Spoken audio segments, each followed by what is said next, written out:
Perhatikan media gambar di samping. Nah, perhatikan media gambar di samping.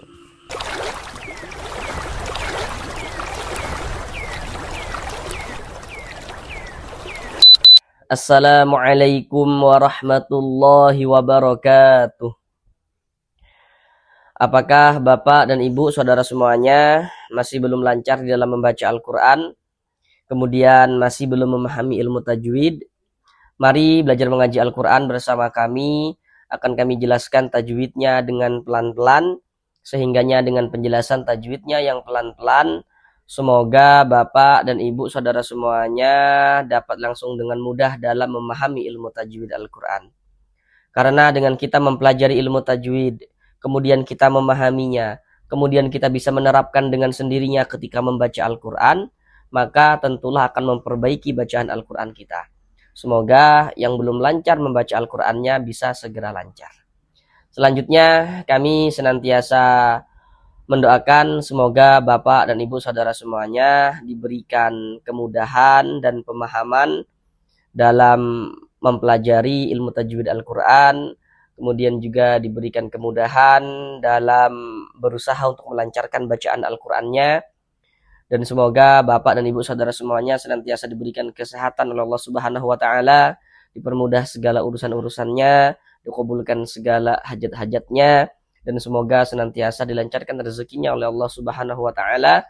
Semoga Bapak dan Ibu saudara semuanya senantiasa diberikan rezeki yang berlimpah dan barokah, sehingganya dengan rezeki yang berlimpah dan barokah tersebut semoga bisa menjadi seorang ahli sedekah, dan nantinya semoga bisa beribadah umroh dan haji ke tanah suci Mekah. Amin, amin ya rabbal alamin. Baik, mari langsung kita mulai belajar mengaji Al-Qur'annya. Kita lanjutkan kembali belajar mengaji Al-Qur'an dengan penjelasan tajwidnya yang akan kami jelaskan dengan pelan-pelan untuk memperbaiki, untuk melancarkan bacaan Al-Qur'an daripada Bapak dan Ibu saudara semuanya. Sekarang ini kita masih pada surah Ali Imran ya, ayat yang ke-30. Masih melanjutkan pada surah Ali Imran ayat yang ke-30. Karena kemarin pada surah Ali Imran ayat yang ke-30 ini kan kita bagi menjadi 3 bagian supaya durasi videonya tidak terlalu lama. Karena di sini kami berusaha menjelaskan tajwidnya itu dengan pelan-pelan. Harapannya semoga dapat langsung bisa dipahami dengan mudah seperti itu. Sekarang ini kita masuk pada bagian yang ketiga atau bagian yang terakhir daripada surah Ali Imran ayat yang ke-30 ini. Pada bagian yang ketiga atau bagian yang terakhir ini kita akan belajar dari sini. Dari sini sampai selesai sini. Sekarang mari kita baca bersama-sama terlebih dahulu dengan pelan-pelan. Namun seperti biasa ya, kami selalu menyarankan setelah Bapak dan Ibu saudara semuanya mengikuti pembelajaran yang kami buat ini ya, maka bacalah juga secara full surah Ali Imran ayat yang ke-30 tadi itu. Dikarenakan ini yang sama-sama akan kita pelajari ya, jadi mari kita baca bersama-sama dengan pelan-pelan. Baru setelah itu akan kami jelaskan juga tajwidnya dengan pelan-pelan.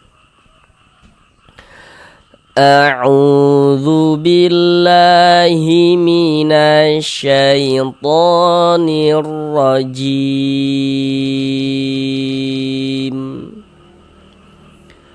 Bismillahirrahmanirrahim.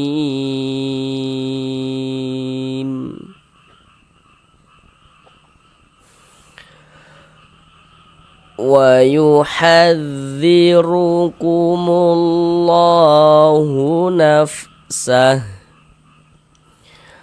Wallahu ra'ufum bil ibad.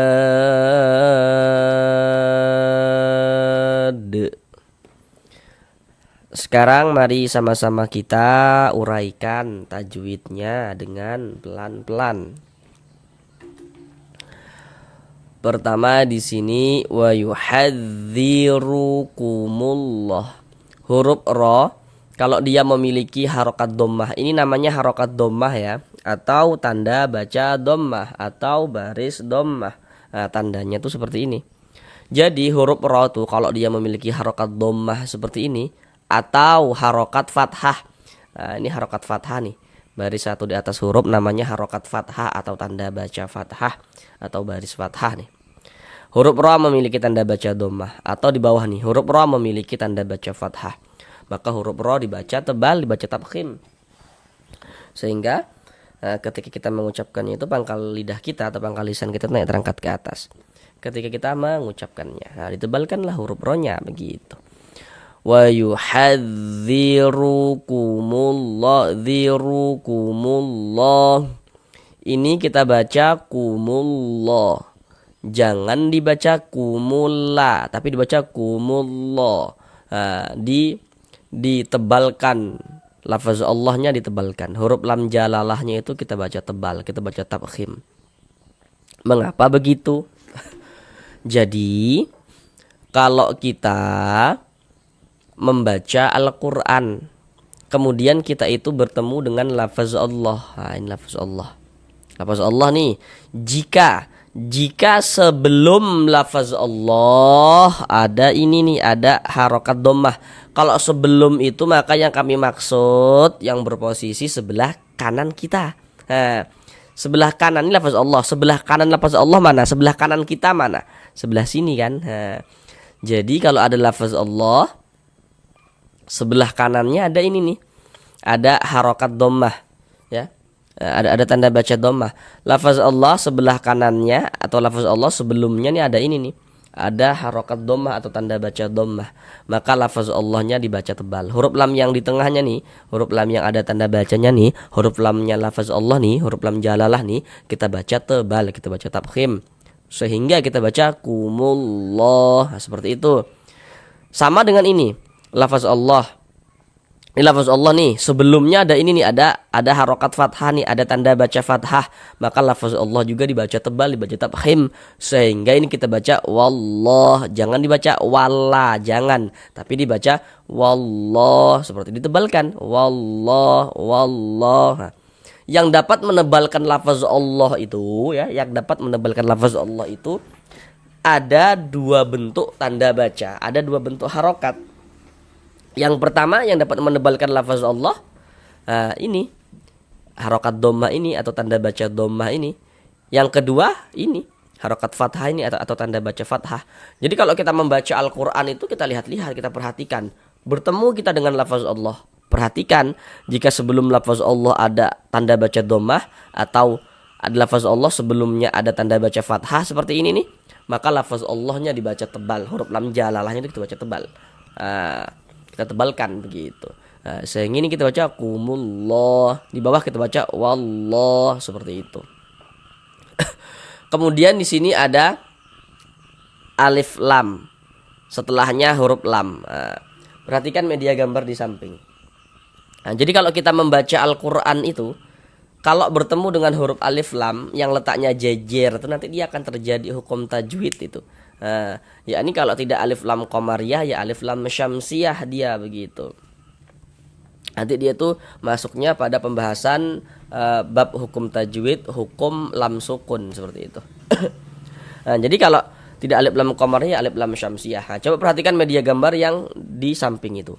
Kalau ada huruf alif lam, kemudian setelah huruf alif lam itu bertemu dengan salah satu daripada 14 huruf yang di samping itu, maka hukumnya adalah alif lam syamsiyah. Coba perhatikan huruf lam. Huruf lam termasuk salah satu huruf syamsiyah ada. Termasuk kumpulan huruf yang 14 huruf syamsiyah itu kan. Maka ini alif lam bertemu dengan huruf lam, dikarenakan huruf lam ini huruf syamsiyah, maka ini hukumnya alif lam syamsiyah. Alif lam syamsiyah itu disebut juga dengan idgham syamsiyah gitu, atau idgham syamsi. Karena cara membaca huruf lamnya itu dia dibaca idgham. Jadi dari cara membaca itu dari mu langsung masuk ke huruf syamsiyah ini. Jadi kan di sini huruf lamnya nggak ada tanda bacanya nih, nggak dibaca, dia nggak ada tanda bacanya, karena nggak ada tanda bacanya. Jadi cara membacanya dari mu langsung masuk ke huruf yang ada huruf syamsiah yang ada tanda bacanya ini. Jadi kalau ada huruf alif lam letaknya jejer begini. Ini huruf alif, nih huruf lam letaknya jejer. Huruf lamnya tuh nggak ada tanda bacanya nih ya, nggak ada tanda bacanya kan, huruf lam yang ini nggak ada tanda bacanya kan, nggak ada harokatnya. Nah maka itu alif lam syamsiah. Kumullah. Kemudian lafaz Allah dibaca panjang. Nah perhatikan media gambar di samping. Di situ ada bacaannya rumus mad tabi'i atau rumus mad asli. Kalau kita ingin belajar tentang mengetahui bacaan-bacaan panjang itu di mana gitu ya, sebab terjadinya bacaan panjang ya, sebab terjadinya bacaan mad itu di mana begitu. Maka hal yang paling mendasar yang harus kita ingat, kita pahami, kita ketahui begitu. Jumlahnya huruf mad, itu paling mendasar tuh. Huruf mad itu jumlahnya ada berapa? Maka jawabannya huruf mad itu jumlahnya ada 3. Pertama, rumus 1 yang warna hitam. Kalau ada huruf ya sukun sebelumnya harokat kasroh, nah itu huruf mad yang pertama tuh. Yang harus kita ketahui itu ya. Jadi kalau ada huruf ya sukun sebelumnya ada harokat kasroh, maka huruf yang memiliki harokat kasroh dibaca panjang. Nah, itu pertama tuh huruf mad ya pertama. Kedua, rumus 2 warna hitam, huruf waw sukun sebelumnya harokat dhammah. Jadi kalau ada huruf waw sukun sebelumnya harokat dhammah, maka huruf yang memiliki harokat dhammah dibaca panjang. Nah, itu huruf mad yang kedua. Yang ketiga, rumus 3 yang warna hitam, huruf alif sebelumnya harokat fathah. Jadi kalau ada alif sebelumnya ada harokat fathah, maka huruf yang memiliki harokat fathah dibaca panjang. Nah, itu huruf mad yang pertama. Mau dibalik juga silahkan. Huruf alif dulu, misalkan huruf alif sebelumnya harokat fathah. Yang pertama, huruf mad yang kedua huruf waw sukun sebelumnya harokat dhammah. Yang ketiga, huruf ya sukun sebelumnya harokat kasroh. Nah, juga silakan. Nah, jadi kalau kita membaca Al-Quran, kalau ada bertemu dengan huruf tersebut, huruf-huruf yang kami sebutkan tadi beserta harokatnya, nah, maka huruf yang sebelumnya itu dibaca panjang begitu. Kemudian nanti di dalam Al-Quran, untuk menunjukkan tanda panjang, huruf-huruf mad itu bisa ditulis dalam bentuk seperti yang warna hitam. Ditulis dalam bentuk seperti yang warna hitam. Yang artinya itu huruf madnya itu tampak. Huruf madnya itu kelihatan. Jadi dari segi penulisan itu ada kelihatan huruf madnya. Misalnya tuh rumus 3 yang warna hitam, ditulis alif sebelumnya harokat fathah, kelihatan huruf madnya ada, dari tulisan itu ada. Tapi nanti bisa juga huruf mad itu tidak ditulis dalam bentuk-bentuk seperti yang warna hitam itu, tapi ditulis dalam bentuk seperti yang warna-warna biru itu. Jadi yang warna-warna biru itu pada dasarnya adalah sama dengan yang warna hitam. Jadi yang warna-warna biru itu supaya lebih mudah kita ingat gitu ya, supaya mudah untuk kita pahami, pada dasarnya adalah jelmaan gitu, jelmaan yang warna hitam begitu. Hanya saja kalau yang warna-warna biru itu huruf madnya itu dia tidak kelihatan. Hanya dikira-kirakan. Lu kok dikira-kirakan, nanti salah perkiraan dong? Tentu tidak, karena kan perkiraannya itu ada tandanya begitu. Misalnya tuh, misalnya kayak gini nih. Nah, sekarang perhatikan dulu rumus 3 yang warna biru. Rumus 3 yang warna biru. Ini lafaz Allah dibaca panjang. Nah, kenapa kok dibaca panjang? Karena di atas lafaz Allah ini ada tanda harokat fathah berdiri berbentuk alif kecil seperti ini. Jadi kalau kita membaca Al-Quran bertemu dengan huruf, di atasnya ada tanda seperti ini, tanda alif kecil seperti ini, atau harokat fathah berdiri, maka ini menandakan huruf kalau di atasnya ada tanda seperti ini dibaca panjang. Nah, sebenarnya lafaz Allah dibaca panjang. Nah, di sini kalau kita urai, ini pada dasarnya adalah rumus 3 yang warna hitam. Nah, coba perhatikan rumus 3 warna hitam. Di situ kan ada alif, di rumus 3 warna hitam ada alif, sebelumnya ada harokat fathah. Baris miring itu harokat fathah atau tanda baca fathah. Di bawahnya ada titik-titik dah tuh. Nah, ada titik-titik kan. Nah, titik-titik di sana tuh letaknya huruf yang dibaca panjang. Sekarang kita lihat di kursor ini, di lafaz Allah nih. Di sini di lafaz Allah ini yang kita panjangkan ini huruf apa? Huruf lam. Nah, berarti rumus 3 yang warna hitam itu di situ berarti ada alif sebelumnya harokat fathah, dan yang memiliki titik-titik di sana tuh adalah huruf lam. Karena di sini yang kita temui, yang kita panjangkan adalah huruf lam seperti itu. Ada tidak tampak di sini huruf madnya? huruf alif sebelumnya harokat fathah tampak di sini? Nggak ada tampak kan, nggak ada kelihatan kan. Tapi ini dia mad tabi'i, diganti nih dalam bentuk seperti rumus 3 yang warna biru itu, diganti dalam bentuk harokat fathah berdiri seperti berbentuk alif kecil seperti ini. Dan ini dapat kita pahami bahwasanya alif kecil atau harokat fathah berdiri berbentuk alif kecil di atas huruf seperti ini, dapat kita pahami bahwa di sini adalah dapat kita kira-kirakan bahwa di sini adalah alif yang sebelumnya harokat fathah begitu. Dikira-kirakan seperti itu huruf madnya begitu. Karena dia dari segi penulisannya tidak ada tandanya itu seperti ini. Nanti dikira-kirakan salah dong, ya tidak salah karena ada tandanya nih. Harokat fathah berdiri berbentuk alif kecil ya, atau alif khonzariyah. Wa yuhadzirukumullahu nafsah. Kemudian di sini ini kita baca naf, jangan dibaca nap begitu, jangan. Jadi huruf fa itu dia salah satu huruf yang memiliki sifat hamas.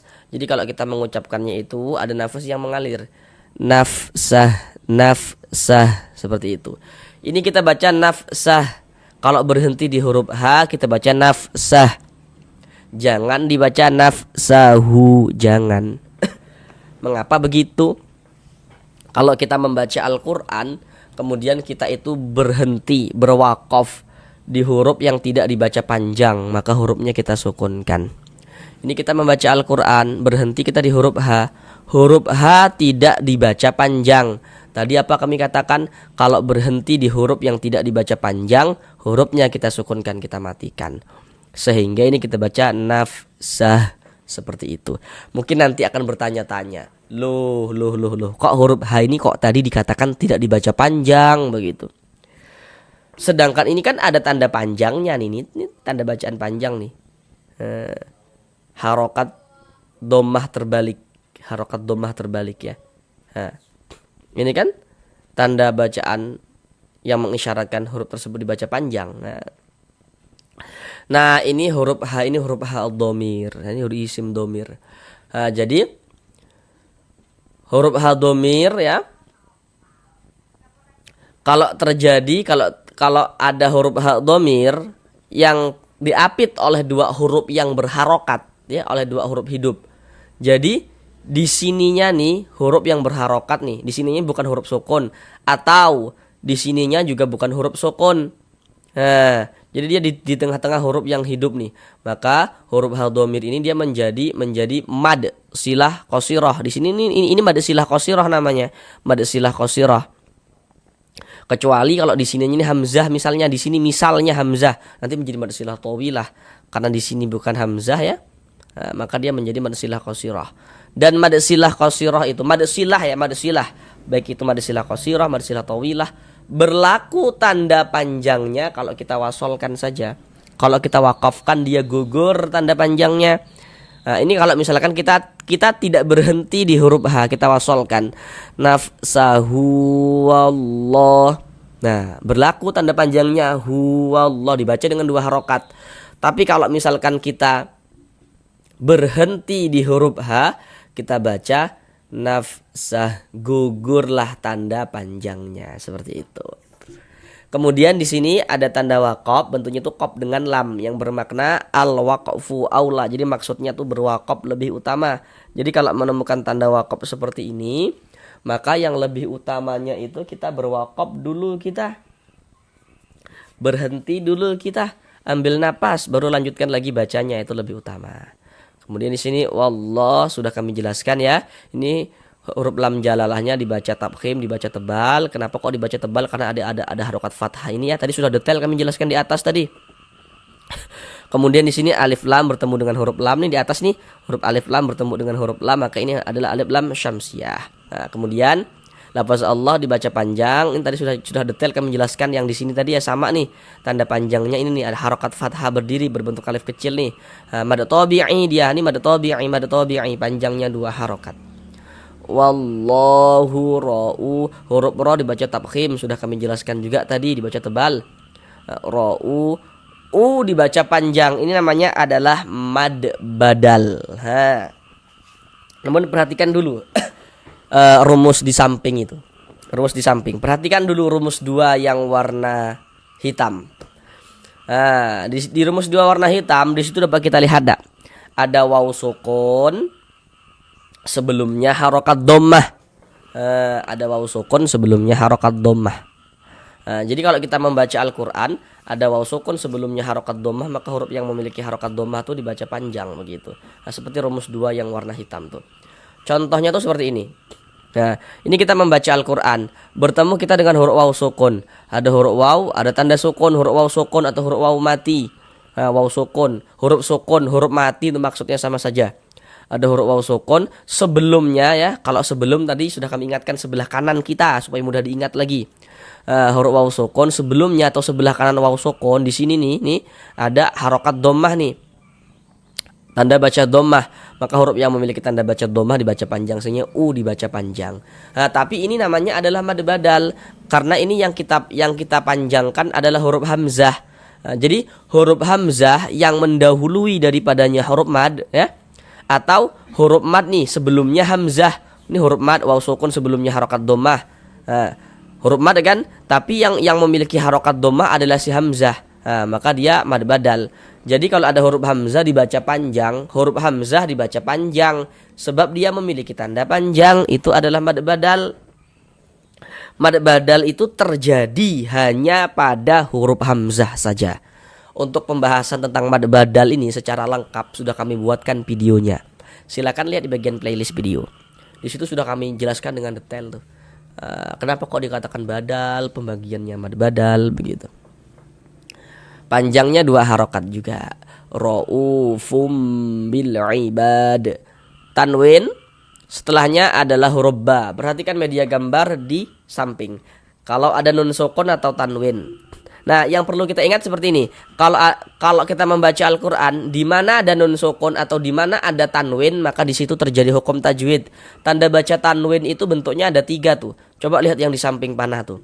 Ada baris 2 di atas huruf, baris 2 di bawah huruf, ada yang satunya lagi dhammah, ada kurungnya atau setelahnya, atau dhammatain atau tanwin dhammah. Nah, itu di mana ada nun sukun atau di mana ada tanwin, maka di situ akan terjadi hukum tajwid seperti itu. Jadi kalau ada nun sukun atau tanwin bertemu dengan huruf ba, hukumnya adalah iqlab. Ini tanwin nih bertemu dengan huruf ba, hukumnya iqlab karena huruf ba ini huruf iqlab. Diingat hurufnya tuh, huruf ba-nya itu kita ingat. Oh, huruf ba itu huruf iqlab. Jadi nanti kalau ada nun sukun atau tanwin bertemu dengan huruf ba, hukumnya iqlab begitu. Cara membacanya dengan cara merubah menjadi huruf mim. Makanya di sini kan dikasih huruf mim kecil nih. Dirubah menjadi huruf mim. Ra'ufum fum seperti itu. Kemudian digunahkan, didengungkan. Jadi di bagian fumnya itu suaranya itu kita tahan, kita panjangkan sejenak. Kita tahan, kita panjang sepanjang 2 harokat. Ra'ufum ditahan sepanjang 2 harokat. Fum bil ibad. Nah, kemudian ketika kita mengucap, sebenarnya ya cara membaca iqlab itu ada beberapa cara. Jadi terjadi perbedaan pendapat begitu di kalangan para ulama. Namun yang kami dapatkan daripada guru kami ketika kami belajar ya, cara membaca iqlab itu dengan cara merapatkan kedua bibir. Jadi kedua bibirnya dirapatkan. Kita baca ra'ufum, rapat, fum, tapi jangan ditekan. Jangan ditekan, fum. Jadi tempelkan saja bibirnya. Rapat, jangan ditekan. Begitu yang kami dapatkan. Ra'ufum bil ibad. Di sini ada alif lam bertemu dengan huruf ain. Nah, ini huruf alifnya nempel dengan huruf ba ya. Huruf alif, ini huruf lam bertemu dengan huruf ain. Nah, perhatikan media gambar di samping. Kalau ada alif lam bertemu dengan salah satu daripada 14 huruf yang di samping, itu hukumnya adalah alif lam qamariyah. Perhatikan tuh, huruf ain termasuk salah satu huruf qamariyah ada. Termasuk salah satu kumpulan huruf qamariyah yang 14 itu kan. Maka ini alif lam bertemu dengan huruf ain, dikarenakan huruf ain ini huruf qamariyah, maka ini hukumnya alif lam qamariyah. Kalau alif lam qamariyah itu disebut juga dengan izhar qamariyah. Karena cara membaca huruf lamnya dibaca izhar, dibaca jelas. Terbaca huruf lamnya bil, terbaca huruf lamnya kan bil, terbaca dia bil. Terbaca huruf lamnya. Kalau alif lam syamsiah tadi kan huruf lamnya enggak dibaca. Karena gak ada tanda bacanya huruf lamnya. Coba kalau alif lam qamariyah huruf lamnya terbaca jelas bil, maka dikatakan izhar. Izhar artinya jelas ya, atau terang. Bil terbaca dia begitu. Jadi kalau ada huruf alif lam letaknya jejer, ada huruf alif lam letaknya jejer. Huruf lamnya ada tanda sukunnya nih, ada tanda huruf matinya nih, maka itu alif lam qamariyah tuh. Bil ibad, bad dibaca panjang. Ini namanya mad arid li sukun, mad arid li sukun. Namun pada awalnya namanya adalah mad tabi'i. Kenapa kok bisa berubah nih begitu? Sekarang perhatikan rumus 3 yang warna hitam. Nah, kalau di rumus 3 warna hitam, dari segi penulisan huruf madnya kelihatan, dapat kita lihat. Mana huruf madnya ini alif nih. Alif sebelumnya harokat fathah. Nah, jadi kalau ada alif di rumus 3 yang warna hitam itu kan tadi sudah kami ajarkan ya cara membacanya tuh. Ada alif sebelumnya harokat fathah, di bawah harokat fathah atau di bawah tanda baca fathah tuh ada titik-titik tuh. Nah, titik-titik itu letaknya huruf yang dibaca panjang. Jadi kalau ada alif sebelumnya harokat fathah, maka huruf yang memiliki harokat fathah dibaca panjang. Contohnya dalam bacaan tuh seperti ini. Ada alif sebelumnya harokat fathah nih, maka huruf yang memiliki harokat fathah dibaca panjang, sehingganya ba dibaca panjang. Mad tabi'i pada awalnya, kemudian mad tabi'inya itu bertemu dengan huruf yang kita sukunkan. Untuk di sini yang kita sukunkan adalah huruf dal. Ba ditambah huruf dal yang disukunkan atau yang dimatikan menjadi bad. Mad tabi'i bertemu dengan huruf yang disukunkan itu dia berubah menjadi mad arid li sukun. Panjangnya mad arid li sukun itu dia boleh dibaca dengan panjang 2 harokat atau 4 harokat atau 6 harokat. Yang terpenting konsisten dalam sekali bacaan. Jadi kalau setiap kita membaca Al-Quran, kita itu harus konsisten. Kalau mad arid li sukun kita baca 2 harokat, maka semuanya kita baca 2 harokat. Kalau kita baca 4 harokat, maka semuanya kita baca 4 harokat begitu. Gak boleh selang-seling, harus konsisten. Huruf yang kita sukunkan huruf dal. Ini kalau kita berwakaf di huruf dal kita baca ibad. Nah, berhenti di huruf dal kita baca ibad. Jangan dibaca ibadi. Berhenti gitu, jangan salah. Maka dibaca ibad. Mengapa begitu? Sama penjelasan yang di atas tadi. Kalau kita berhenti berwakaf di huruf yang tidak dibaca panjang, maka hurufnya kita sukunkan, kita matikan. Ini kita berhenti di huruf dal. Huruf dal kan tidak dibaca panjang, nggak ada tanda panjangnya, nggak ada. Maka hurufnya kita sukunkan, kita matikan, sehingga kita baca ibad. Nah, seperti itu. Kemudian dia mantul ibad. Mengapa kok mantul begitu? Nah, ini kan huruf dal ini kedudukannya dia menjadi sukun, menjadi mati kedudukan huruf dal ini. Sukun sebab kita sukunkan. Walaupun di sini barisnya kasroh, tapi ini kedudukannya dia sukun. Nah, ini kan tanda baca kasroh ada nih ya, baris di bawah nih. Tapi dia di sini kedudukannya sukun, kedudukannya menjadi mati karena tadi kita matikan. Perhatikan media gambar di samping huruf qalqalah itu ada 5. Salah satunya huruf dal. Kalau dia sukun pantulkan. Makanya kita pantulkan ibad. Nah, mantul begitu. Mantul begitu. Sukunnya tapi bukan sukun asli, tapi sukun karena kita sukunkan. Sukun mati karena kita matikan begitu. Maka kita baca ibad, mantul begitu. Kan dia qalqalah. Jadi terjadinya qalqalah itu kalau dia sukun saja. Kalau nggak sukun ya nggak terjadi begitu. Terjadinya pantulan itu kalau dia sukun. Maka ini dinamakan dengan qalqalah kubra, qalqalah besar. Jadi kalau kita membaca Al-Quran, kemudian kita tuh berwakaf nih, berhenti kita tepat di huruf qalqalah, maka dia menjadi qalqalah kubra, menjadi qalqalah besar, seperti itu. Ibad, nah seperti itu. Atau dapat kita pahami juga karena dia sukunnya itu bukan sukun asli begitu, karena disukunkan. Ibad, nah, seperti itu. Sekarang mari kita ulang bersama-sama sekali lagi dari awal. Wa yuhadzirkumullahu nafsahu wallahu raufum bil ibad. Sampai di sini belajar mengaji Al-Qur'annya untuk para bapak dan ibu guru ngaji yang lainnya yang juga mungkin menyimak nih video pembelajaran yang kami buat ini. Jika kiranya ada hal-hal yang kurang pas dari yang kami sampaikan misalnya, atau misalnya ingin menyempurnakan penjelasan yang kami sampaikan misalnya, kalau misalkan ada yang mungkin kurang sempurna gitu, atau misalnya juga ingin memberikan saran begitu, mungkin ada cara lain, ada metode lain supaya lebih mudah lagi untuk dipahami misalnya begitu, maka tulis saja pada kolom komentar di bawah agar dapat langsung bisa dibaca dengan yang belajar dan juga dapat langsung bisa dibaca dengan kami gitu yang memproduksi video-video ini begitu. Kami mengajak kepada para bapak dan ibu ya, guru ngaji yang lainnya, mari kita buat video-video pembelajaran di media sosial, kita bantu saudara-saudara kita yang belum lancar membaca Al-Quran agar bisa segera lancar, yang belum memahami ilmu tajwid agar dapat memahami ilmu tajwid Al-Quran dengan mudah. Terima kasih. Assalamualaikum warahmatullahi wabarakatuh.